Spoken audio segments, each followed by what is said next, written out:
सीमा को रंगोली बनाने का बहुत शौक था। कोई भी त्योहार आता तो सीमा बहुत बड़ी बड़ी और बहुत ही सुंदर सुंदर रंगोली बनाती है। सीमा स्कूल में भी रंगोली के कई सारे पुरस्कार जीतती है।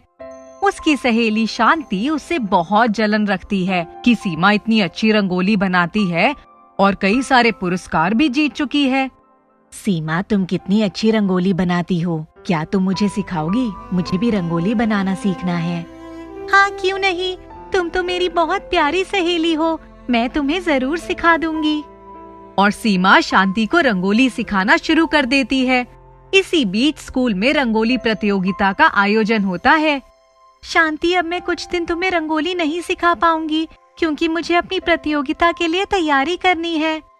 इस बार तो मैंने भी प्रतियोगिता में भाग लिया है, तो क्या तुम मेरी तैयारी नहीं करवा पाओगी? नहीं शांति, मुझे माफ करना क्योंकि मैं तुम्हें आगे नहीं सिखा पाऊंगी। अब मैंने तुम्हें जितना सिखाया है तुम उसकी तैयारी करो, तुम भी प्रतियोगिता जीत सकती हो। शांति को ये सुनकर बहुत गुस्सा आ जाता है और वे मन ही मन ठान लेती है कि वे सीमा को रंगोली नहीं जीतने देगी। सभी लड़कियां अपनी रंगोली की प्रतियोगिता की तैयारी में लग जाती हैं। आखिरकार वे दिन भी आ जाता है जब रंगोली प्रतियोगिता का आयोजन होना होता है। सभी लड़कियों को रंग दे दिए जाते हैं और सभी को अपनी अपनी एक जगह दे दी जाती है जहां उन्हें अपनी रंगोली बनानी होती है। 1 घंटे का समय सबको दिया जाता है। अब रंगोली प्रतियोगिता शुरू हो जाती है। टीचर, मेरी रंगोली बन गई है। अरे सीमा, अभी तो 15 मिनट बाकी हैं। हाँ टीचर, पर मेरी रंगोली बन चुकी है। अच्छा, मैं देखती हूँ। अरे वाह सीमा, इस बार तो तुमने बहुत ही सुंदर रंगोली बनाई है। लगता है इस बार का पुरस्कार भी तुम ही जीतोगी। शांति सुनकर तिलमिला जाती है और सीमा की रंगोली बिगाड़ने की तरकीब सोचने लगती है। थोड़ी देर बाद शांति को मौका मिल जाता है। शांति देखती है कि सीमा के रंगोली के पास कोई भी नहीं है। टीचर और सीमा कहीं और व्यस्त हैं, तो वे सीमा की रंगोली पूरी खराब कर देती है और उस पर पानी डाल देती है और बहुत खुश होती है। टीचर, मेरी भी रंगोली बनकर तैयार है। अच्छा, चलो अब समय भी हो गया है। सभी की रंगोली बनकर तैयार हो गई होगी। अब जज को बुलाया जाता है। शांति मन ही मन बहुत खुश होती है कि सीमा की रंगोली तो पूरी खराब हो चुकी है। अब सीमा को तो कोई प्रतियोगिता में नंबर नहीं मिलेंगे। जज आते हैं और एक एक करके सभी की रंगोली देखते हैं। जैसे ही शांति की रंगोली की बारी आती है, अरे ये कैसी रंगोली है? ये तो पूरी खराब हुई है और इस पर पानी है। अरे ये किसने किया? मेरी रंगोली किसने खराब की? उसके आगे सीमा की रंगोली होती है। जैसे ही सीमा की रंगोली की बारी आती है, शांति की हैरानी का ठिकाना नहीं रहता। सीमा की रंगोली बिल्कुल सुंदर तरीके से बनी हुई होती है और बिल्कुल भी बिगड़ी हुई नहीं रहती। वह समझ ही नहीं पाता कि ऐसे कैसे हो गया। वह तो सीमा की रंगोली पूरी खराब करके और उस पर पानी डालकर आ गई थी, लेकिन उसकी रंगोली तो बिल्कुल वैसी ही बनी हुई है। उल्टा उसकी खुद की रंगोली खराब हो चुकी है। शांति का दिमाग पूरी तरीके से चकरा जाता है कि आखिर ये कैसे हुआ। खैर, थोड़ी देर बाद जज अपना फैसला सुनाते हैं। इस बार भी सीमा को ही रंगोली का प्रथम पुरस्कार मिलता है। शांति को अपनी गलती का एहसास होता है और वे सीमा को सारी बातें बताती है। सीमा, मुझे माफ कर देना। मैंने तुम्हारी रंगोली पूरी तरीके से बिगाड़ दी थी और उस पर पानी भी डाल दिया था। हाँ शांति, मैंने तुम्हें ये सब करते हुए देख लिया था, लेकिन मैंने तुम्हें कुछ नहीं कहा था क्योंकि मैं भी चाहती थी कि इस बार तुम्हें ही पुरस्कार मिले। लेकिन मुझे भी ये देखकर बहुत हैरानी हुई कि रंगोली खराब करने के बाद भी मेरी रंगोली वापस पहले जैसी कैसे हो गई। दोनों सहेलियां आश्चर्यचकित हो जाती हैं कि आखिर ये हुआ कैसे, लेकिन इसका पता ही नहीं लग पाता। फिर वे इसे एक जादू ही समझती है और उस रंगोली को जादुई रंगोली समझती है। वे टीचर और सबको बताती हैं। वे लोग भी इस रंगोली को जादुई रंगोली का नाम देते हैं और पुरस्कार को जादुई रंगोली पुरस्कार कहा जाता है। सोसाइटी में पहला फ्लैट मेरा ही था, इसलिए मेरी रसोई की खिड़की से गेट साफ साफ दिखता था। रानी जब सोसाइटी के गेट पर आती थी तभी उसकी पायल की आवाज से मैं समझ जाती थी कि महारानी आ गई हैं। अब झूठी सच्ची खबरें सुनाएंगी, देर से आने के 10 बहाने गिना देती। मैडम जी, आज हमारे उधर ना किसी ने फांसी लगा ली, उसी को देखने में देर हो गई। या आज किसी आदमी ने अपनी बीवी को मारा, मैं उसको डांट लगाती कि क्यों ये सब तमाशे देखती रहती है। मुझे भी उसके आने का बेसब्री से इंतजार रहता था कि वो आए तो जल्दी काम निपटाए। बड़ी बड़ी आंखें, गेहुआ रंग, तीखे नैन नक्श वाली रानी बहुत ही खूबसूरत थी और काम करने में तो इतनी फुर्तीली थी कि 2 घंटे के अंदर पूरा घर चमका कर रखते थी। बर्तन ऐसे धोती जैसे लगता कि एक दाग रह जाएगा तो उसकी बेइज्जती हो जाएगी। नल में पानी कम आता तो झट से स्क्रू ड्राइवर लगाकर खोल खाल कर ठीक कर देती। अलमारी का पल्ला ढीला होता तो मिस्त्राई भी कर लेती। कोई सामान लाना होता तुरंत तैयार हो जाती।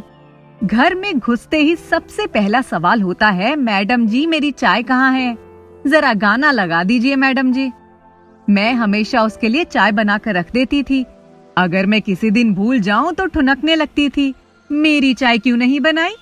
मैं कहती थी ठंडी हो जाती ना, इसलिए नहीं बनाती, तू ही बना लेना। तो बड़े अधिकार से बोलती कि नहीं, तुम मेरे लिए बनाकर रखा करो, तुम्हारे हाथ की चाय बहुत अच्छी होती है। जिस दिन वह नहीं आती मेरा भी मन नहीं लगता था। उसकी तो मुझे आदत सी पड़ गई थी। आखिर 3-4 साल से मेरे घर में काम कर रही थी। बोलती इतना थी कि कभी कभी उसे कराना पड़ता कि अरे रानी चुपचाप काम कर। मैं भी पता नहीं क्यों उसकी सारी ख्वाहिशें पूरी करती रहती। उसकी पूरी तनख्वाह महीना पूरा होने से पहले ही वह ले चुकती थी।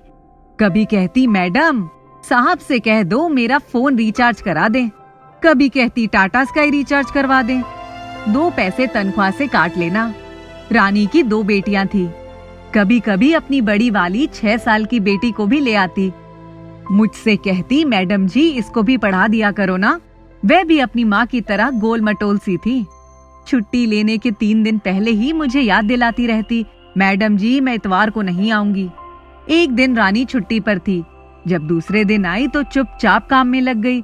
ना चाय की फरमाइश की, ना गाने की फरमाइश। मैं कुछ काम कर रही थी तो ध्यान नहीं दिया। थोड़ी देर बाद जब रसोई में गई तो देखा उसकी आंखें लाल थी, मुंह भी सूजा हुआ था और कलाई पर चूड़ियों के टूटने से छलछलाए हल्के खून के निशान थे।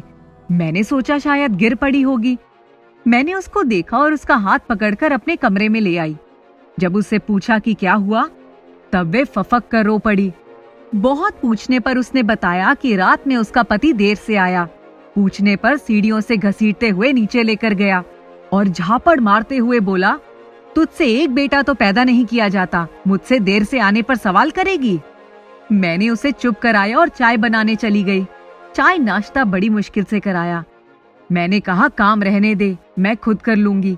मैंने उससे पूछा कि हमेशा मारपीट करता है क्या वो? तब वह सकुचाते हुए बोली, मैडम जी हम गरीबों की यही नियति है। दिन भर कोठियों में खटते हैं, रात में पति की खरी खोटी सुनते हैं, कभी कभी मार भी खा लेते हैं। ये कोई नई बात थोड़ी है। मैंने कहा नहीं, ऐसे कैसे वह तुझे मारेगा? बता उसका नाम, मैं अभी पुलिस में रिपोर्ट करती हूँ। रानी ने झट से आंसू पोंछ लिए और मेरे पास आकर बोली, नहीं नहीं मैडम जी, गलती से भी ऐसा मत करना। वह मुझे प्यार भी बहुत करता है। जब उसका गुस्सा उतरता है तो माफी भी मांग लेता है। उसकी बात सुनकर मैं हैरान सी उसका मुंह ताकने लगी। मैंने कहा, रानी तू पागल है क्या? इतनी बेदर्दी से उसने तुझे मारा और तू उसे माफ कर देगी? तब वह बोली, मैडम जी दोष तो मेरी किस्मत का है ना। एक बेटा होता तो शायद वो ये सब ना कहता। 1 हफ्ते बाद रानी फिर से पहले वाली रानी बन गई। 2-3 महीनों के बाद वे एक दिन बड़ी खुशी खुशी आई और बोली, मैडम जी आपको एक खुशखबरी देनी है। मैंने अनमने मन से पूछा, क्या हुआ? तब उसने शर्माते हुए बताया कि वह माँ बनने वाली है। मैंने कहा, तीसरा? तब वे बोली, हाँ मेरे लिए दुआ करना कि बेटा ही हो। मैंने कहा, तेरे 2 बच्चे ऑपरेशन से हुए हैं, तुझे डर नहीं लगता? तब वह अपनी चिर परिचित मुस्कान बिखेरते हुए बोली, अरे मैडम जी डर कैसा, मैं उसके खाने पीने का भरपूर ख्याल रखती, भारी काम करने में मदद भी करती। दिसंबर की रात थी। अचानक रात के 12:30 बजे फोन की घंटी बजी। मैंने सोचा इतनी रात को किसका फोन आया होगा। रात के समय फोन बजने से वैसे ही घबराहट सी हो जाती है। फोन उठाया तो उधर से रानी के पति की कलपती हुई आवाज आई। मैडम जी, रानी को पता नहीं क्या हो गया, हाथ पैर ठंडे पड़ गए हैं और सांस लेने में दिक्कत हो रही है। अस्पताल लेकर आए हैं। ये लोग तो 30,000 रुपए मांग रहे हैं। इतने पैसे कहाँ से लाऊंगा? मैंने उसे सांत्वना देते हुए सलाह दी कि इमरजेंसी ट्रीटमेंट दिलवाकर किसी सरकारी अस्पताल में ले जाओ और सुबह आकर पैसे ले जाना। उसने फोन रख दिया। दूसरे दिन लगभग 9 बजे जब उसका पति आया तो उसने बताया कि अस्पताल से आ गई है, तबीयत ठीक है। मैंने उसको पैसे दिए और कहा उसका ठीक से ख्याल रखना। तब वह उदास होते हुए बोला, मैडम जी, उसकी सब जांच करवानी है, मैं उसको कुछ नहीं होने दूंगा। मेरा मन नहीं मान रहा था। लग रहा था कि एक बार उसको देख आऊं, पर उसके घर का पता कभी पूछा नहीं था। मैं फोन पर ही दिन में 2-3 बार हालचाल ले लेती। 10 दिनों के बाद अचानक उसकी पायल की आवाज सुनकर मैं भागी भागी आई। देखा सामने मुरझाई हुई सी रानी खड़ी थी। मैंने उसको अंदर बुलाया। वे काफी कमजोर हो गई थी। उसने बताया कि खून की कमी है मैडम जी, मैं गांव जा रही हूँ अपनी माँ के पास, आप किसी और को रख लो। मैंने कहा ठीक है, जा, अपना ध्यान रखना। मैं हर दिन उसको याद करती। कोई काम वाली मन को नहीं भा रही थी। मुझे उसकी आदत सी पड़ गई थी। मैं सोच रही थी कि अगर रानी का बेटा हो गया तो वो कितनी खुश होगी। एक दिन मैं नाश्ता करके उठी, तभी उसके पति का फोन आया कि मैडम जी, रानी हमें छोड़कर चली गई। मैंने पूछा क्या हुआ? तब उसने रोते हुए बताया कि खून की कमी के कारण डॉक्टर उसको और बच्चे को नहीं बचा पाए। मेरा मन बहुत ही उदास हो गया। अकेले बैठकर खूब रोई मैं। उसकी मीठी बातों को भुलाना चाहती थी पर भूल नहीं पाई। उसका प्यारा सा मुस्कुराता हुआ चेहरा हमेशा आंखों के सामने नाचता रहता। मैं सोचती थी कि एक बेटे की चाहत ने उसकी जिंदगी छीन ली। हमारे समाज में पता नहीं कितनी रानियां बेटों के लिए बलि का बकरा बनती हैं और अपने पीछे छोड़ जाती हैं सिसकती हुई बेटियां। आज उसको गए 4 साल हो गए हैं। शायद ही कोई दिन होगा जब मैं उसको भुला पाई होंगी।